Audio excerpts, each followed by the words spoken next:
Assalamualaikum warahmatullahi taala wabarakatuh. Hari ini cikgu dari SEO Tuition Center, SEO Tutoring, cikgu nak kongsikan satu topik tingkatan 2 bab 11 berkenaan perihal putaran. So dekat dalam sini cikgu ada attachkan satu soalan, iaitu soalan nombor 3 ni berbunyi, dalam setiap rajah di bawah huraikan putaran yang memetakan objek K kepada K prime. Okey, kita kena huraikan putaran ya dalam soalan ni. Alright. Sebelum kita nak jawab soalan, jom cikgu ajak kamu berkenalan dengan 3 benda utama yang kita perlu buat atau kita perlu nyatakan apabila berkenaan apabila menyebut tentang soalan berkenaan menghuraikan putaran ni. Maknanya bila soalan tu berkehendak kamu untuk huraikan putaran, 3 benda utama ni kamu kena buat. Okey, tengok ya. Pertama sekali kat sini arah putaran. Kedua, berapa darjah putaran dia? 90 darjah ke? 180 ke? 45 darjah ke? Kita kena cari. Kemudian yang ketiga, pusat putaran. Okey, tanpa membuang masa, jom kita tengok yang pertama. Okay, cikgu guna colour hijau-hijau sikit ya, supaya nampak beza dia tu. Okey, yang pertama ni arah putaran. Jika kamu tengok soalan A ni, kita buat soalan 3A ni. Arah putaran K kita adalah objek Ini adalah objek. Dan ini K prime. Ini kita punya image. Maka kalau kamu nampak arah putaran dia bergerak ke mana? Sini ke sini? Untuk dia bergerak dengan lebih dekat.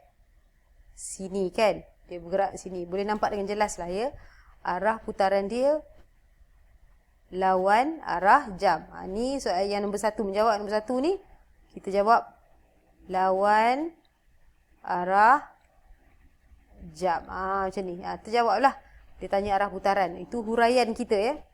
Kemudian nombor 2, nanti cikgu tunjukkan dalam ayat macam mana kita boleh jawab dalam bentuk huraian ayat Yang kedua, darjah putaran.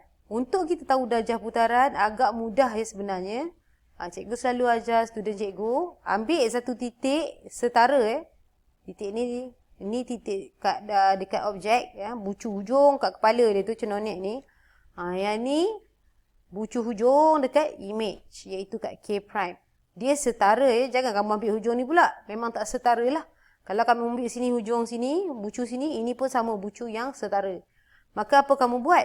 Okey, pertama sekali kita kena cantumkan titik-titik ini sehingga dia bertemu. Okey, dah.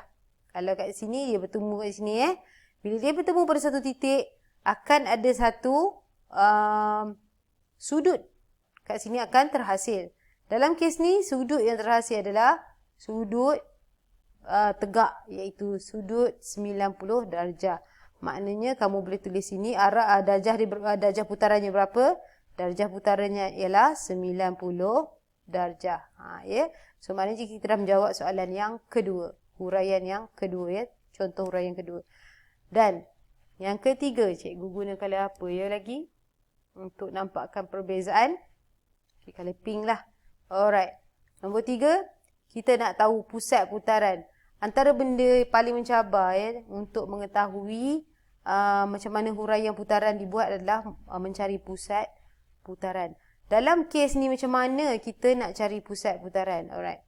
Kalau contohnya tadi cikgu ambil titik ni dengan titik ni untuk cari darjah putaran, cikgu teringin nak pakai titik lain pula untuk mencari. Okey. So, cikgu akan gunakan titik yang setara dalam kes ni.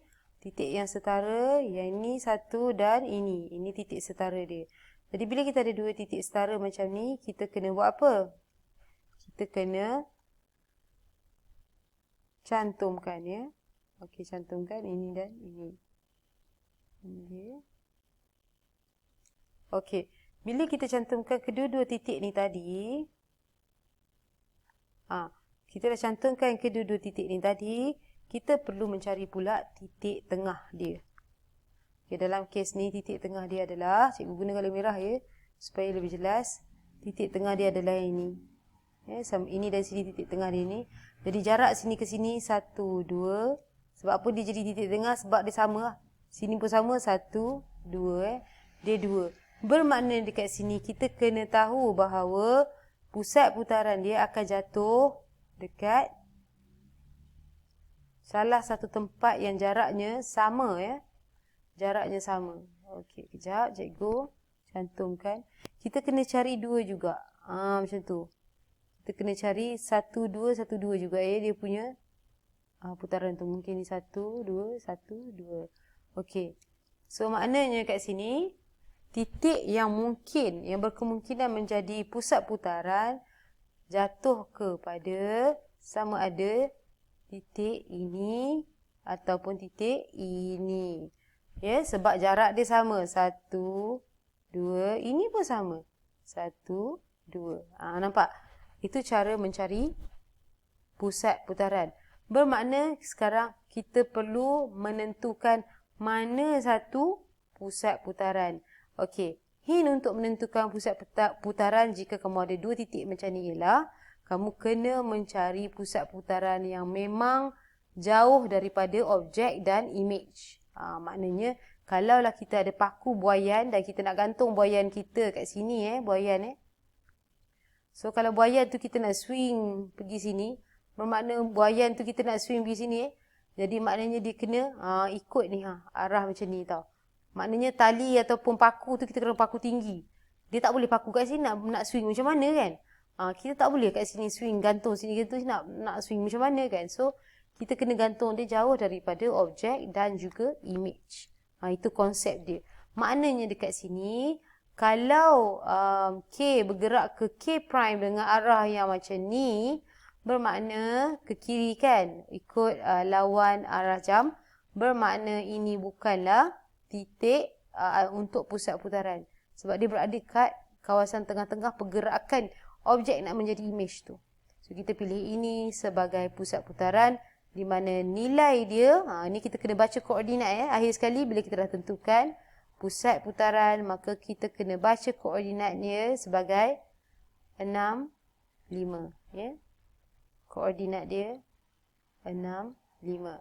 Maka bila kita ada ketiga-tiga maklumat ini untuk 3A ni tadi, jawapan dia kita boleh tulis huraian sebagai arah putaran objek K berputar lawan arah jam 90 darjah. 90 darjah berputar. Silap kita tulis sini 90 darjah lawan arah jam. Kemudian dengan pusat putaran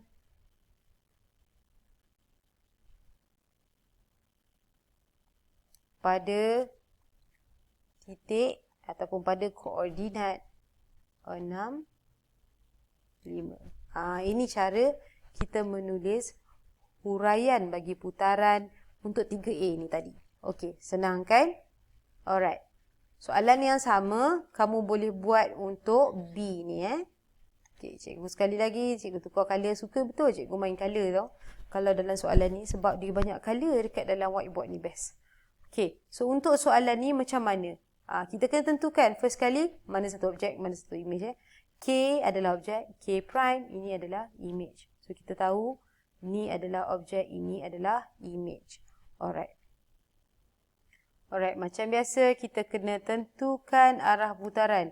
Arah putaran kalau kamu tengok dia susah nak ditentukan dekat sini sebab cikgu nampak sesuatu yang berbeza Kalau dia 45 atau 90 darjah agak mudah untuk kita tentukan arah putaran. Sebab tu kadang-kadang step nombor 2 ni kita buat nombor 1 ada setengah sepatutnya cikgu buat step nombor 2 ni arah darjah putaran ni sebagai nombor 1, kemudian arah putaran sebagai nombor 2. Mana-mana pun tak apa sebenarnya, asalkan kamu faham.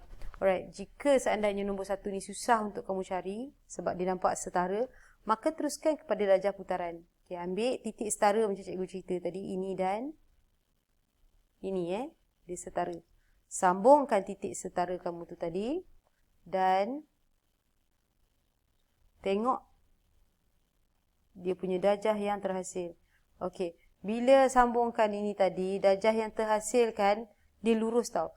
Bila lurus bermakna darjah yang terhasil adalah 180 darjah. Dia bukan 4 segi ke apa ke kan? Tak ada. Dia bukan bersudut tegak ataupun ada sudut apa-apa selain dari itu. Tetapi sebenarnya dia lebih kepada garis lurus. Bila dia garis lurus macam ni bermakna dia berputar pada darjah 180. Ya? Okey. Dan bila dia berputar pada 180, darjah putaran ataupun arah putaran tidak diambil kira. Sebab dia putar ke kiri pun 180, dia putar ke kanan pun 180. Dia setara dah putaran. Okey, akhir sekali kita kena cari pusat putaran dekat sini. So, bila kita tahu bahawa darjah putaran dia adalah setara, iaitu pusing ke kiri ke, pusing ke kanan ke, ikut arah jam ke atau lawan jam, tetap 180 darjah, ya, maka pusat putaran berada di tengah-tengah. Itu special dia. Kita tak perlu cari lagi pusat putaran kat tempat lain. Maka dalam kes ni, pusat putaran berada di tengah-tengah nilai kedua-dua titik untuk mencari arah putaran tadi. Di mana ini adalah, sekejap cikgu tunjuk sikit. Ni adalah titik tengah dia. Maka untuk baca ni titik ni adalah, kita baca dekat X iaitu 6, 4. Okey, koordinat dia 6, 4. Alright, untuk 3B huraian dia kita boleh tulis dia sebagai putaran objek ni, putaran pada 90 darjah 90 darjah pula, 180 darjah pada titik, kita tahu dia pada titik putaran pada titik 6, 4. Okey. Ini sahaja jawapan dia. Kamu boleh buat ayat penuh macam A tadi ni, 3A boleh je.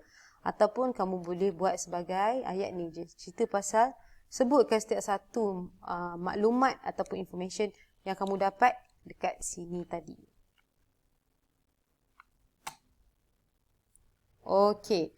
Takat itu saja information yang cikgu boleh share berkenaan dengan huraian atau perihal putaran tingkatan 2 bab 11. Okey, selamat mencuba untuk siapa-siapa dan cikgu harap ini sangat membantu Ini sangat-sangat membantu. Sebab apa? Dia agak mudah.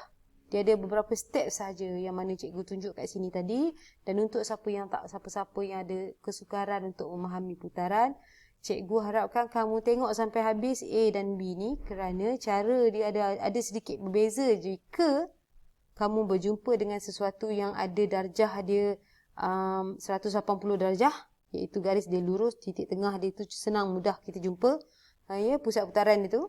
Ataupun satu lagi yang mempunyai 90 darjah atau 45 darjah, maka pusat putaran dia tu agak unik untuk kita cari. Dan cikgu dah share tips dan hint kat dalam ni dan harapnya ia membantu. Okey, Assalamualaikum.